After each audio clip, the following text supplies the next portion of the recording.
손주를 안고 있을 때는 행복합니다. 그런데 며느리가 다가오면 저는 말을 잃어버립니다. 60대 한 여성의 고백입니다. 그녀는 손주와 함께 있을 때는 자연스럽게 웃고 장난치고 진심으로 행복합니다.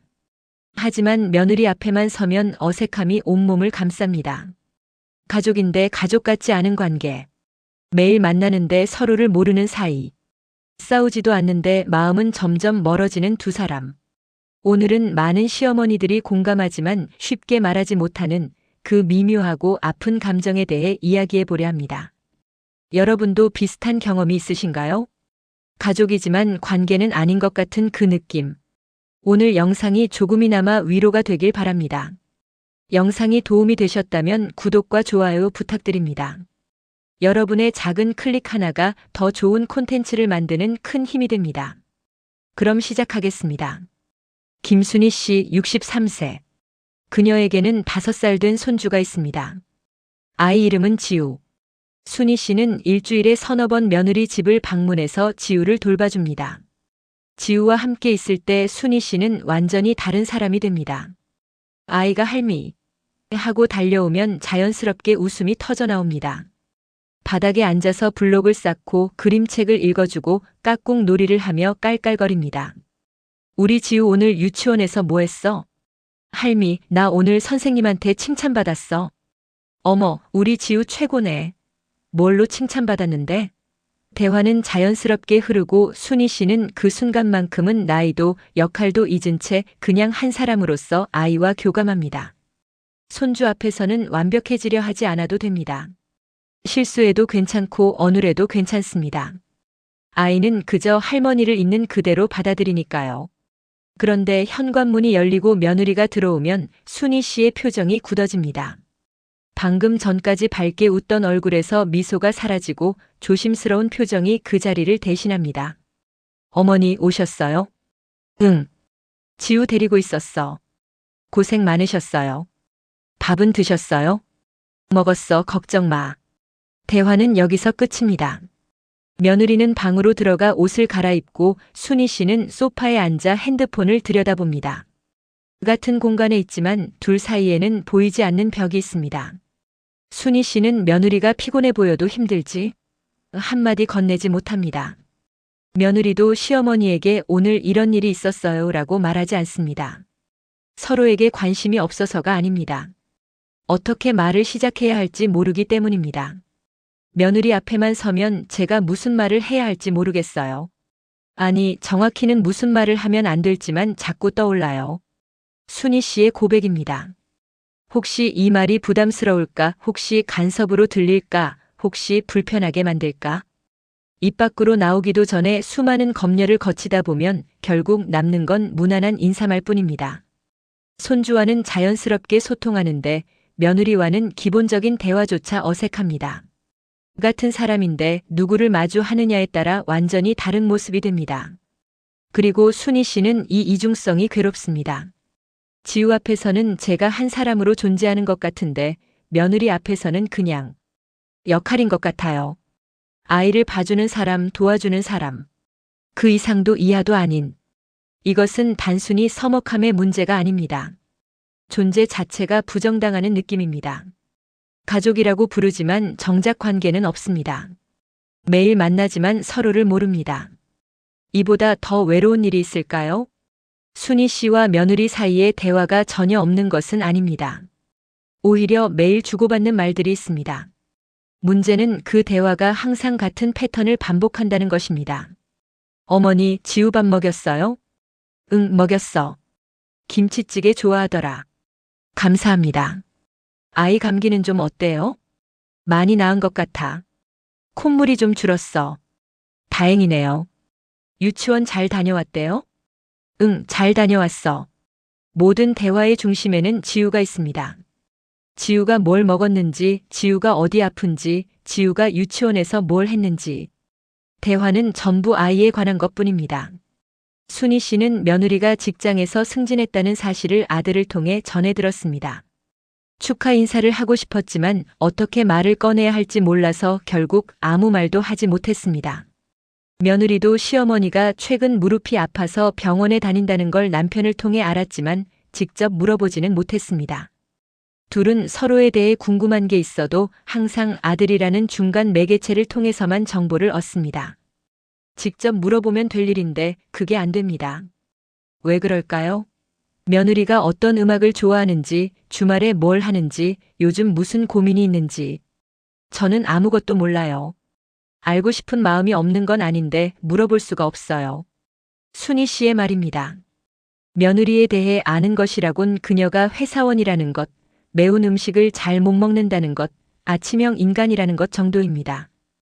그것도 대부분 아들에게 전해 들은 정보입니다. 며느리도 마찬가지입니다.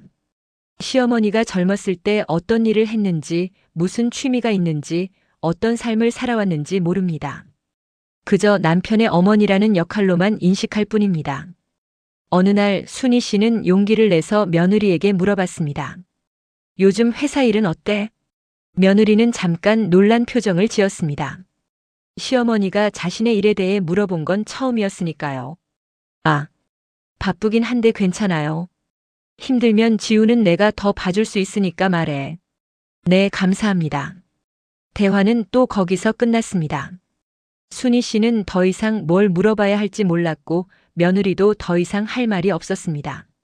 서로 선을 넘지 않으려고 조심하다 보니 관계는 늘 제자리 걸음입니다. 우리는 대화는 하는데 소통은 안 돼요.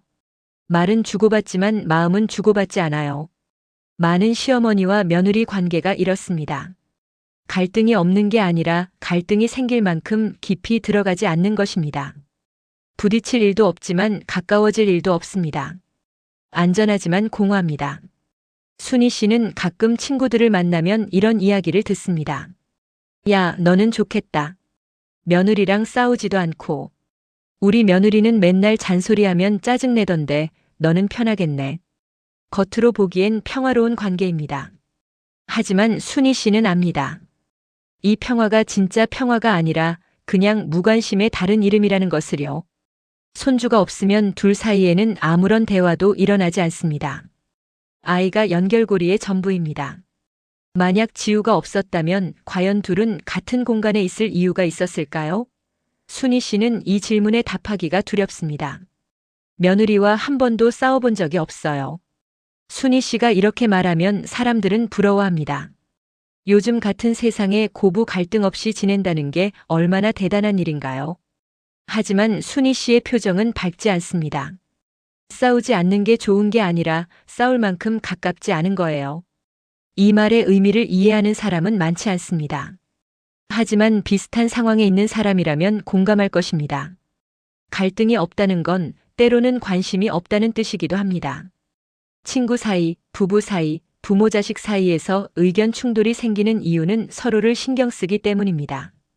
상대의 행동이나 말이 마음에 걸리는 건 그 사람이 내게 중요하기 때문입니다. 순희 씨와 며느리는 서로에게 불만이 없습니다. 며느리는 시어머니가 간섭하지 않아서 좋고 순희 씨는 며느리가 불편하게 하지 않아서 좋습니다. 표면적으로는 이상적인 관계입니다. 하지만 그 밑에는 공허함이 있습니다. 가끔 생각해요. 며느리가 저한테 화를 내면 어떨까? 어머니, 그건 아니잖아요 라고 말하면 어떨까? 차라리 그게 나을 것 같아요. 최소한 제가 며느리 인생에 영향을 미치는 사람이라는 느낌은 들 테니까요. 순희 씨는 며느리의 삶에서 아무런 파장도 만들지 않습니다. 있어도 그만, 없어도 그만인 존재 같습니다. 며느리도 순희 씨의 삶에 큰 의미가 없습니다. 그저 아들이 선택한 사람, 손주의 엄마일 뿐입니다. 친구 중 한 명은 며느리와 자주 싸운다고 합니다. 육아 방식이 다르다고, 집안일 하는 방식이 다르다고 종종 부딪힙니다. 순희 씨는 그 이야기를 들으며 속으로 생각합니다. 그래도 그 친구는 며느리랑 뭔가 나누는 게 있구나. 싸우면서라도 서로를 알아가는 거잖아. 갈등은 관계의 끝이 아니라 때로는 시작입니다. 부딪히면서 서로의 경계를 알게 되고 조율하는 법을 배웁니다. 그 과정이 힘들어도 결국엔 서로를 더 잘 이해하게 됩니다. 하지만 순희 씨와 며느리에게는 그런 과정 자체가 없습니다. 부딪힐 일이 없으니 서로를 알 기회도 없습니다. 정이 없어요. 따뜻한 정도 없고 차가운 정도 없어요. 아무것도 없어요. 순희 씨의 목소리에는 체념이 묻어납니다. 미움도 사랑도 아닌 그저 무관심. 이것이 가장 외로운 관계일지도 모릅니다. 어느 날 며느리가 아파서 병원에 입원한 적이 있습니다. 순희 씨는 지우를 돌보러 집에 갔고 며느리는 병원 침대에 누워 있었습니다. 아들이 간호하러 갔으니 걱정은 없었지만 순희 씨는 문득 생각했습니다. 내가 병원에 가서 며느리를 보는 게 맞을까? 아니면 안 가는 게 맞을까? 가고 싶은 마음이 없는 건 아니었습니다. 하지만 가서 뭐라고 해야 할지 몰랐습니다. 괜찮아? 한마디가 진심으로 들릴까 아니면 그냥 형식적인 인사로 들릴까? 결국 순희 씨는 가지 않았습니다. 대신 아들에게 며느리 괜찮냐고 물었고 아들은 네, 괜찮대요라고 답했습니다. 그걸로 끝이었습니다. 며느리도 퇴원 후에 시어머니에게 특별히 고맙다는 말을 하지 않았습니다. 지우를 돌봐줘서 감사하다는 말은 했지만 그게 전부였습니다. 우리는 서로를 걱정하는 척은 하지만 진짜로 걱정하지는 않아요. 형식적으로 묻고 형식적으로 답하고 그걸로 끝이에요. 순희 씨는 이제 며느리에게 기대하지 않습니다. 며느리도 시어머니에게 기대하지 않습니다. 둘은 서로에게 실망할 일도 감동받을 일도 없습니다. 싸움이 없는 관계가 좋은 게 아닙니다. 때로는 싸움이라도 있어야 그 사람이 내 삶에 있다는 걸 느낄 수 있습니다. 순희 씨와 며느리는 너무 조심스러워서 결국 아무것도 나누지 못하고 있습니다. 제가 며느리한테 뭘까요? 순희 씨는 가끔 이 질문을 스스로에게 던집니다.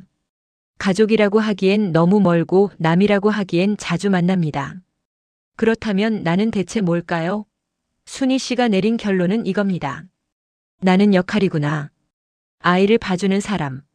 필요할 때 부르면 오는 사람. 집안일을 도와주는 사람.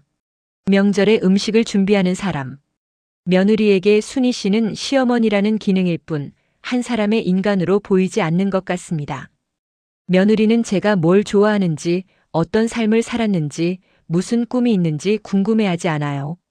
당연하죠. 저도 며느리한테 그런 걸 물어본 적이 없으니까요. 순희 씨는 젊었을 때 재봉사였습니다. 옷을 만드는 일이 좋았고 손재주가 있다는 칭찬도 많이 들었습니다. 결혼하고 애를 낳으면서 그만뒀지만 지금도 바느질은 취미로 합니다. 손주 옷도 가끔 만들어주고 친구들 부탁으로 간단한 수선도 해줍니다. 하지만 며느리는 이 사실을 모릅니다. 순희 씨가 말한 적이 없으니까요.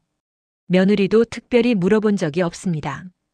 반대로 며느리는 대학 시절 밴드 활동을 했고 기타를 잘 칩니다. 지금도 가끔 집에서 기타를 치는데 순희 씨는 그 사실을 최근에야 알았습니다. 우연히 며느리 집에 갔다가 거실에 놓인 기타를 보고 안 것입니다. 어머니, 기타 치세요? 아니, 이거 며느리 거야? 네, 옛날에 좀 쳤어요. 대화는 거기서 끝났습니다. 순희 씨는 한번 쳐봐라고 말하지 못했고 며느리도 굳이 연주할 생각을 하지 않았습니다. 두 사람은 서로에 대해 알아갈 기회가 있었지만 그 기회를 놓쳤습니다. 아니, 잡으려 하지 않았습니다. 가족이라는 게 뭘까요? 같은 성을 쓰면 가족인가요? 같은 집에 살면 가족인가요? 저는 며느리랑 같은 성도 아니고 같은 집에 살지도 않아요. 그럼 우리는 뭘까요? 순희 씨의 질문에는 답이 없습니다. 법적으로는 가족입니다. 호적에도 올라가 있고 명절이면 한자리에 모입니다. 하지만 감정적으로는 가족이 아닙니다.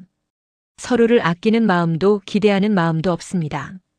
순희 씨는 며느리가 자신을 어떻게 생각하는지 궁금합니다. 귀찮은 시어머니일까? 불편한 존재일까? 아니면 그냥 없는 사람일까? 제일 무서운 건 무관심이에요. 미움이라도 받으면 최소한 상대 마음속에는 있는 거잖아요. 근데 아무 감정이 없으면 그건 진짜 존재하지 않는 거예요. 순희 씨는 며느리 인생에서 자신이 차지하는 비중이 얼마나 될지 생각해 봅니다. 아마 크지 않을 것입니다. 며느리에게 중요한 사람은 남편이고 아이고 친정 부모고 친구들일 것입니다. 시어머니는 그 목록의 한참 아래에 있을 것입니다. 그리고 솔직히 순희 씨도 마찬가지입니다. 순희 씨의 삶에서 며느리가 차지하는 비중은 크지 않습니다. 중요한 건 아들이고 손주고 자기 삶입니다. 그렇다면 둘의 관계는 처음부터 그런 것이었을까요? 서로에게 중요하지 않은 사람들이 억지로 가족이라는 이름으로 묶여 있는 것일까요? 가끔은 이게 맞는 것 같기도 해요. 너무 가까우면 힘드니까 이 정도 거리가 적당한 거 아닐까? 근데 또 가끔은 너무 외로워요. 손주는 제 품에 안기는데 며느리는 제 마음에 안 들어와요. 순희 씨는 손주가 가까운 만큼 며느리가 더 멀게 느껴진다고 했습니다. 아이를 통해서만 연결되는 관계. 그 연결이 끊어지면 아무것도 남지 않을 것 같은 불안함. 나는 할머니예요. 그건 분명해요. 근데 그 이상은 아닌 것 같아요. 며느리한테 저는 그냥 아이 할머니일 뿐이에요. 한 사람의 사람으로는 안 보이는 것 같아요. 역할과 관계는 다릅니다. 역할은 맡은 것이고 관계는 만들어가는 것입니다. 순희 씨와 며느리는 역할은 충실히 하고 있습니다. 하지만 관계는 없습니다. 오늘도 순희 씨는 손주와 웃고 며느리와는 인사만 합니다. 그리고 마음속으로 조용히 묻습니다. 나는 가족일까 아니면 역할일까? 순희 씨의 이야기는 특별한 이야기가 아닙니다. 많은 시어머니와 며느리가 비슷한 감정을 느끼며 살아갑니다. 서로를 싫어하지도 않지만 좋아하지도 않습니다. 불편하지도 않지만 편하지도 않습니다. 이 어정쩡한 관계 속에서 두 사람은 각자의 외로움을 품고 살아갑니다. 변할 수 있을까요? 순희 씨가 묻습니다. 이미 몇 년째 이런 관계를 유지해온 터라 이제 와서 달라질 수 있을지 의문입니다. 첫 단추를 잘못 끼운 것 같아요. 처음부터 너무 조심했어요. 며느리한테 부담 주고 싶지 않아서 무슨 말이든 참았어요. 며느리도 저한테 조심스러웠을 거예요. 그렇게 서로 눈치 보다가 여기까지 왔어요. 관계는 시간이 지날수록 굳어집니다. 처음엔 바꿀 수 있을 것 같았던 패턴도 몇 년 반복되면 당연한 것이 됩니다. 이제 와서 갑자기 우리 좀 더 가까워져요라고 말하는 것도 어색합니다. 하지만 순희 씨는 한 가지를 깨달았습니다. 완벽한 관계를 만들 순 없어도 조금씩 나아질 수는 있을 것 같아요. 거창한 변화를 기대하는 게 아닙니다. 갑자기 친한 친구처럼 지낼 수도 없고 속마음을 다 털어놓는 사이가 될 수도 없습니다. 하지만 작은 것부터 시도해 볼 수는 있습니다. 순희 씨는 다음에 며느리를 만나면 이렇게 말해보려고 합니다. 오늘 날씨 좋네. 우리 커피 한 잔 마실래? 별것 아닌 제안이지만 순희 씨에게는 큰 용기가 필요한 말입니다. 거절당할까봐 두렵기도 합니다. 하지만 시도하지 않으면 아무것도 변하지 않는다는 것을 압니다. 며느리도 비슷한 생각을 하고 있을지 모릅니다. 시어머니와 좀 더 가까워지고 싶지만 어떻게 해야 할지 몰라서 망설이고 있을지 모릅니다. 우리 둘 다 기다리고 있는 건 아닐까요? 상대가 먼저 다가와 주길. 누군가는 먼저 시작해야 합니다. 어색하더라도 서툴더라도 한 발짝 다가서야 합니다. 그게 순희 씨일 수도 있고 며느리일 수도 있습니다. 관계는 완벽할 필요가 없습니다. 때로는 어색해도 괜찮고 실수해도 괜찮습니다. 중요한 건 노력하는 마음입니다. 순희 씨는 며느리에게 바라는 것이 있습니다.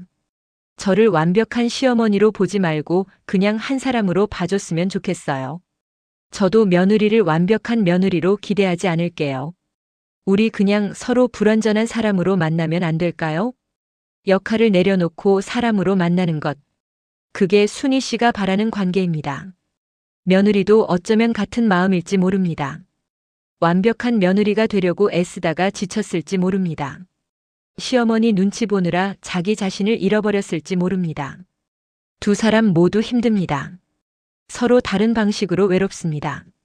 하지만 그 외로움을 나누지 못하고 각자 혼자 감당합니다. 언젠가는 며느리랑 진짜 대화를 나눠보고 싶어요. 아이 이야기 말고 우리 이야기요. 며느리가 어떤 사람인지, 뭘 좋아하는지, 어떤 꿈이 있는지. 그리고 저도 제 이야기를 해주고 싶어요. 순희 씨는 며느리에게 하고 싶은 말이 많습니다. 하지만 그 말들이 목 끝에서 맴돌다가 사라집니다. 언젠가는 그 말들을 꺼낼 수 있을까요? 결국 관계는 선택입니다. 이대로 계속 표면적으로만 지낼 수도 있고 용기 내서 한 발짝 다가설 수도 있습니다. 어느 쪽이든 틀린 건 아닙니다. 다만 선택에 따라 남는 것이 다를 뿐입니다. 순희 씨는 오늘도 손주를 안고 웃습니다. 며느리가 퇴근하면 인사하고 집에 갑니다. 표면적으로는 어제와 똑같은 하루입니다. 하지만 순희 씨의 마음속에는 작은 변화가 일어나고 있습니다. 이 관계를 조금씩이라도 바꿔보고 싶다는 마음, 며느리와 진짜 가족이 되고 싶다는 바람, 그 마음이 언젠가 행동으로 이어질 수 있을까요? 순희 씨는 오늘도 묻습니다. 나는 가족일까, 역할일까? 하지만 이제는 조금 다른 질문도 던집니다. 내가 먼저 변하면 우리 관계도 변할 수 있을까? 답은 아직 모릅니다. 하지만 질문을 시작한 것만으로도 이미 한 걸음 나아간 것입니다. 그리고 어쩌면 며느리도 같은 질문을 하고 있을지 모릅니다. 두 사람이 각자의 공간에서 같은 고민을 하고 있다면 언젠가는 그 마음이 만날 수 있지 않을까요? 가족이란 처음부터 완성된 게 아닙니다. 시간을 들여 만들어가는 것입니다. 순희 씨와 며느리의 관계도 아직 끝나지 않았습니다. 지금은 어색하고 서먹하지만 언젠가는 조금 더 따뜻해질 수 있습니다. 중요한 건 포기하지 않는 것입니다. 기대를 낮추되 노력은 멈추지 않는 것입니다. 오늘도 순희 씨는 손주와 웃고 며느리와 인사합니다. 내일도 비슷한 하루가 될 것입니다. 하지만 언젠가 어느 순간 작은 변화가 찾아올지도 모릅니다. 그날을 위해 순희 씨는 오늘도 작은 용기를 모읍니다. 다음에는 커피 한 잔 마시자고 말해볼까? 그 작은 한마디가 어쩌면 두 사람 관계의 시작이 될 수 있습니다. 가족은 역할이 아니라 관계입니다. 그리고 관계는 만들어가는 것입니다. 순희 씨와 며느리의 이야기는 아직 끝나지 않았습니다. 오늘 영상은 여기까지입니다. 많은 시어머니와 며느리가 비슷한 고민을 안고 살아갑니다. 서로 미워하지도 않지만 가깝지도 않은 그 미묘한 거리. 어쩌면 이게 현대 가족 관계의 현실인지도 모릅니다. 여러분의 이야기는 어떤가요? 혹시 비슷한 경험이 있으신가요? 댓글로 여러분의 생각을 나눠주세요. 이 영상이 조금이나마 위로가 되었기를 바랍니다. 구독과 좋아요는 더 좋은 콘텐츠를 만드는 큰 힘이 됩니다. 감사합니다. 다음 영상에서 또 뵙겠습니다.